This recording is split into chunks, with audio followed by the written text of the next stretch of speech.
welcome everybody to tonight's screening, which I'm actually thrilled to introduce. I also would just give you a brief overview of what the film is going to be about. So it's a film primarily about restitution, about the question of African heritage and the way in which it is distributed largely outside of Africa today.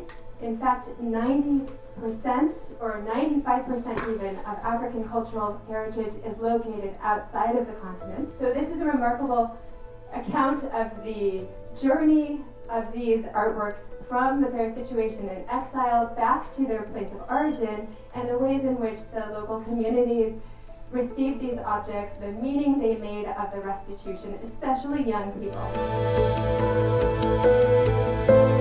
We begin in Mati Diop's film, where these treasures from Benin are going to begin their journey homeward. And what Mati Diop does, because this is in fact quite an experimental documentary, which relies on the strategies not only of documentary filmmaking, but also fantasy, to give voice and subjectivity back to these treasures. So particularly, we find ourselves in the subjectivity of King Gezo, whose voice Mati Diop engages with a Haitian writer, Mackenzie Orcel, a poet, who has written all the text that this figure will say throughout the movie.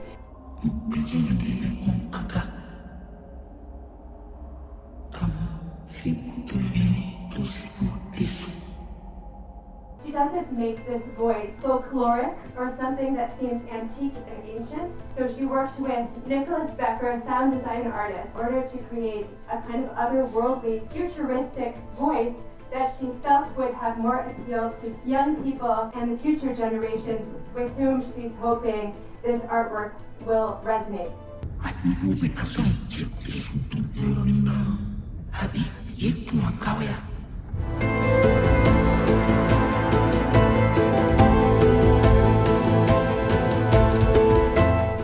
So I'd like to talk a little bit about how this act of restitution took place, and I do need to stress the word restitution and what it means. It is something that Mati Diop never expected to see. It is something that had come up numerous times, and this in fact was launched most specifically in 2017, when in November President Macron gave an important speech at the University of Ouagadougou in Burkina Faso. So President Macron said that in his view, African heritage should not be imprisoned in European museums, and that he wanted within the next 5 years for conditions to be met to see the repatriation of African heritage, whether on a temporary or a permanent basis.